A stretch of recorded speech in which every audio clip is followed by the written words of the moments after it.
Hey everybody, welcome to The Depths E3 2013 Graphics Edition. I'm Brandon Jones. I'm here to talk to you today about some fancy graphics that we saw at E3, and I am joined by Mr. Marco Rosado and Mr. Dan Rackison, who you might remember from our before coverage of Battlefield 4 and Deep Down. So we're going to do something similar. We're going to be going through the E3 demonstration of Watchdogs, which, Marco, you brought up. Maybe say a little bit about why this piece of media grabbed you from a graphics perspective. Yeah, like originally we wanted to do this like on various games, and Brandon, like you came to my office and it's like, why don't we talk about Watchdogs? Like that's like a game that is doing a lot of things graphically and like performance-wise that, yeah, maybe it's not like a Battlefield, like a super realistic game, but it's being an open world game and looking as good as it does. I think it bears mention, like it bears attention, you know? Hell yeah.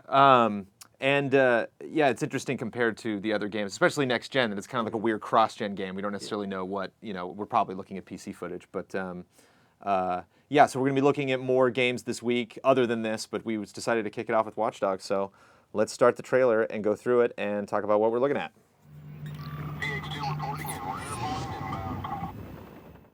Okay, so rain, obviously we got, really slick streets here, some potentially interesting reflections going on with the lights. So, like, look at those raindrops in the street. This is really, I mean, that's like some of the best rain I've ever seen on a street. And again, an open world game. That is really nice. I think aesthetically, one of the things I really like about the Watch Dogs world, on the back of the car, it's just incredible. Well, you can see each individual drop. Now, okay. So, and stop, sorry, but this, see the reflection there? Yeah. Usually reflections on cars in any game, even like Gran Turismo, is a baked reflection. Yeah. There's a map like around the car that's reflecting a still. That's an actual dynamic reflection. That's reflecting those neon things on the top over there. That's really good. Mm-hmm. It's using like incandescent lighting, so the objects in the scene illuminate and give off light to other objects in the scene, like the lamps in the background, and you can see that in the reflections. Yeah. So sorry, Brandon. No, that's crazy. One thing I really dig aesthetically about this game is I think it's really realistic to approach like what cities would look like in the future. Are all of the monitors, all of the displays that are set up around town, the advertisements on like multiple screens. I think that's really clever. Do we know what year this is set on? I'm guessing near future. Like 5, 6, 7 years down the road. Okay. Like the weapons they're using don't seem to be too crazy. They're not using lasers, they don't have like crazy headgear or something. They're pretty much they're just using smartphones. It's just really what the technology can do. So I don't think this is too far in the future. So I have a question about raindrops. So we're seeing these individual hits happen on the car, like when a raindrop hits it. Now, is the little lines that I'm seeing falling down the screen simulating falling rain versus the drops that are hitting a car? Like an individual drop isn't an actual raindrop hitting the car. It's just like the car simulating being hit by raindrops. Those are two separate animations, right? Rain falling, rain hitting. I would say this rain is like an overlay. Mm-hmm. Like I wouldn't say that's an actual. I mean, it's not particle rain falling on the car, but okay. I think it's a texture that's applied and it's conditional. It's programmed. When there is rain, you'll see that it's like an overlay on the texture, just a different reflections pass. of the tunnel. Like again, all those lights. This is dynamic. This is not fake lighting like Yeah. in previous gen games, like PS3 games. Like that doesn't. Yeah. What do you think about the UI? Just the way that you see these kind of scrambled lines in between the devices that you're supposed to use. I mean, does it make sense? It reminds me a lot of Assassin's Creed, but obviously Ubisoft again. The lines look, they're not distracting. I mean, are they distracting to you? Oh no, I like it actually. I think there's a lot of information to to come across here, and I think it's all pretty easy to understand. Like you can see all the different things, that he can hack. He's not going to use any of these, but. I'm gonna rewind a little bit. Like, just look at when he enters the door. It goes through the door. The camera's focused on the door, and it takes like a split second for it to focus on the people. See that? That guy in the That's background. like little details like that. Does it again here. But I mean, there's a lot of visual information going on here. I just think it's organized really well. I think Ubisoft does that really well with their open and worlds. look at the detail in this. I mean, this is some store. I mean, I wonder how many stores you can go into the game. I mean, this is like the dream ever since Gran Theft Auto 3. And with windows all around it, so you can see what's going on. Potentially shoot through those windows at someone. So if you're chasing somebody and he runs into a building that you can still see him through the window, you can potentially still get a shot without even going in that building. Yeah, I'm guessing like this, like concession stand there, like all this will be copied around the city. Like, still the level of detail in this particular store is Even great. being able to read, organic, I can read all these letters, vanilla, all the different items on the menu. I mean, no way in our current Not to gen. mention his clothing and how detailed. Yeah, we can even all take it that. back a little bit when he first walks out of the car and just talk about him. His jacket actually looks like a leather jacket. It has that same sheen to it, the suede. The car. Oh my god! I mean, I didn't even notice that the first time I watched it. Like you actually know what the materials Lights are off made of of that you're looking at. The shaders are much more accurate, I think, especially with the lighting. So what happens when you open the door in a car? Lights turn on. Yeah. Like no game does this. I mean, this is like. Maybe, I don't know. I mean, I have to. I mean, I've never see that. Yeah. And then, bloop, lights off. It's details like that. That's really good. I like that. I never noticed that until I just watched it right now again. Yeah, like you're saying, like All that text there, yeah. Another thing is like his clothing looks really detailed, but the NPCs also look just as detailed. Usually games like focus a lot on the main character, and then everyone else is kind of like lower res. Like this is. Now, do you think this is timed for when he walked into this room? Do you think all these people were just kind of waiting there until he got close to the door? Because, this gentleman's, with his significant other, and he's kind of moving out of the way right as Pierce goes around the corner. It all seems to be choreographed. It's like on a movie set when the director goes action, Yeah, and all and then the they all do extras their start little, moving. Oh, you think? Yeah, you think that guy is moving her because he's coming? He's like back? waiting, and then when he sees him, Oh, look at that! Look at this guy walks away from the counter when he turns to the left and sees him. Now it's like, okay, now I'm done. Oh, he's looking at me now, so now I'm gonna leave. Like, I wonder if all that's happening in real time or it's happening based on Pierce's movement. Oh, this is a mission. We know that this is scripted. What would happen if I get him like by the door there and like the guy can't path out of the building? Right. Like would he go through me? Would the confrontation happen right there? Yeah. How would people react when I throw the cell phone on the floor? That's probably one of my biggest questions. I mean, that's more of a gameplay thing than a graphics thing. But how much of this? Because there are moments I've seen in the gameplay demos where I'm like, he could have nabbed him right there. Like he just didn't shoot at the guy, but I bet I could probably hit him in the leg from that distance. I wonder if you can kind of clip these missions short, or you have to kind of play through the action scenario that they want you to experience. Like, do they want you to get all the way to the boat, or can you?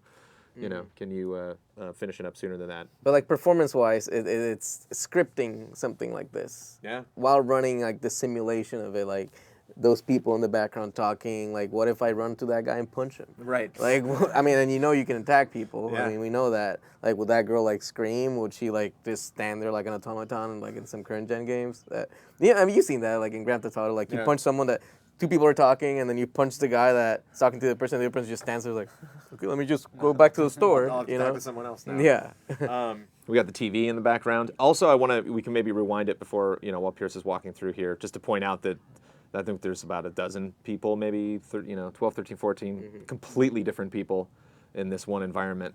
So I don't know if there's a kind of, if this is a prefab collection of people, or if there's some kind of, I always thought it would be interesting for an algorithm to be present in an open world game that's like, don't put these two people next to each other, like if you're, generating a big batch of people to walk through some area, with canned animations, like don't grab that lady in the red sweater twice because it's going to stand out, they're like, oh, it's clearly the same person. Well, that's a memory limitation thing that we saw a lot in PS2 and PS3 games. I mean, previous gen games and current gen games is that the game can only load so many people and so many cars into its RAM.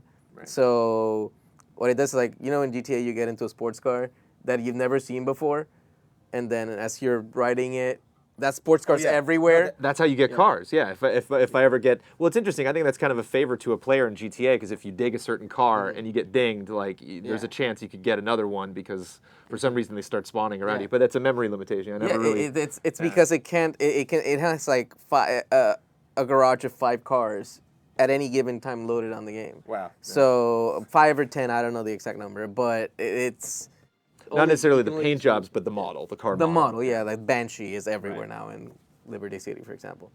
The same thing applies to people. Yeah. See, that guy reacted, No, everyone's looking at them. Yeah, those people. Well, that guy doesn't care. The guy in the hoodie doesn't care. Is there a guy like recording that on his cell phone? With you mean the little red See, icon? it's cool. Also, like this guy was looking at the scene, so he reacted. But these people are not looking. Yeah. So they're not reacting. They don't immediately know. Like Yeah, it's not yeah. like it's just a cone of vision thing. That's great. And it's Chicago. It's a big city. You know, one guy slaps another guy. You're not really gonna bat an eye. It's so detailed in all the lighting that they have it going on in one scene. How many points of light do you think are in the scene right now? Like those lamps in the background, obviously in the local scene here. Each cell phone casting light on people's faces. I don't know how. See that light off of an umbrella on the top of her head. Yeah. And that's Well, they're not lights necessarily. They're just they're objects casting light. well, yeah, but in terms of point lights, like there's a lot of light sources here. Yeah, this is like a lot. Like generating a scene during the day, lighting wise, is sometimes less challenging than at night. Because at night, I mean, you gotta ray trace all this stuff. Right. I really like the way I haven't yet to play this game, obviously, but like I just think the movement feels really solid. It's like it's kind of like Assassin's Creed. Like Yeah. I think they handle speed really well. The transition from walking to running to getting in a car and driving fast. I mean, at some point, games like, I mean, I'm playing The Last of Us right now, as are you, Right. and there's certain point at the game can only do so much to make you be a good actor. Right. You know, like, what if I just stand here and start running around in circles? Like, how? I mean, it's obviously stupid. Obviously, this guy wouldn't do this. You know, and certain like awkward motions. Like, how would the game like represent that? You know, like if I just stand here for 5 minutes, will the guy sit down? Right. Will he have a smoke? You know. Will they tell me to hurry up? You know, will they make fun of me for being weird? So at character that character detail. models here, anything? I mean, this character. But again, open world. you know, Open like- world game. That character looks better than any current gen title. Like, I mean that. I don't know, man. Like, what do you think? He does have a cartoony look to him. Like Well, yeah, of I course. wouldn't say that like I believe that I'm looking at a real human being right now. Like he definitely has a style to him. But I think it's consistent in the game. I think the style of this guy's face and clothes are consistent with the world. It doesn't stand out. I don't get an uncanny vibe from this guy. I don't think the game should give you an uncanny vibe. Of course not. But the amount of detail that goes into an open world character's face. That's like his eyes, the reflection of his eyes, like his piercing. Oh, yeah, they just gave him a nose ring just so they could do it. You know. Yeah, well, yeah. It's. But I wonder if does that thing bounce around when he talks or. it's Yeah, like his dreads are bouncing around. That's awesome, man. But that's another thing about the next gen. They have all the dynamic simulation that they're able to do running on in the background because all that hair is dynamically reacting to how he's moving. So because in this game you're going to be watching a lot of these things from a different perspective. So like this is happening in this guy's room where you're not there. You're viewing this. You're hacking in from another port. Do you think this is happening in real time in that environment, or you think it's being loaded somewhere else, or? Well, it just went straight to gameplay from that. I mean, Oh, I'm sure it's gameplay. I'm just wondering where in the game world this is actually happening. like it's not cutting to a pre-rendered cinematic and then cutting into gameplay. I think this is. I mean, they're just using the model, and I mean it's. Because all these guys are going to react to when you push that button to operate these different machines. I'm just wondering, when they made Grand Theft Auto 3 and they had the street that was in the cinema in the beginning, they put it in some random part in the environment, like behind the hill in the back, because they're like, it's got to be in the game. And so I just wonder if it's going to be intensive on the machine to have to account for these two things happening simultaneously. I mean, I guess it can just skip over because you're not looking at Pierce in this shot, so I guess it can just. What you're saying is like not even like a. I mean, this game's gonna be on Wii U. I mean, Right. this scene will happen just like this on Wii U. This is an environment. I mean, when they open the door, you see there's a corridor in the background and all that. I'm pretty sure this environment you can go there in the game. Like if you visit this building, Right. and you've probably been here before. Like this is like your dude here helping you. Yeah. So it's like a layer. So I think. This place, like the game, it's probably near the character, and the game already has it loaded. Like That little move there, like that was a cover for the transition to that camera where that wasn't actually moving physically through the environment. let's analyze that because actually you bring up a good point. It's, in Assassin's Creed, when you finish a mission, like you see the entire environment go into polys, Right. and then it just melts. Yeah. It's using the actual geometry and deforming them. Right. Does this transition actually is it using the geometry of the scene? Like you see it. Well, the first frame does. Yeah, I guess, and that's the wall there.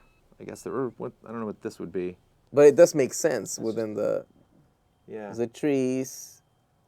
That's the hallway. This Yeah, is, I mean, it's interesting. that is happening in the building right over him. So again, it just say something that as a developer that seems to be a little more work intensive to actually make those transitions happen. To represent the physical space realistically and not just have like a blurry static thing and then boom, you're back as Pierce. Yeah. You actually have a transition through this wireframe, digital version of Chicago. Trippy. Probably switches over to that different look and then makes the camera move, and then when it comes back to where it needs to be, it flips right back.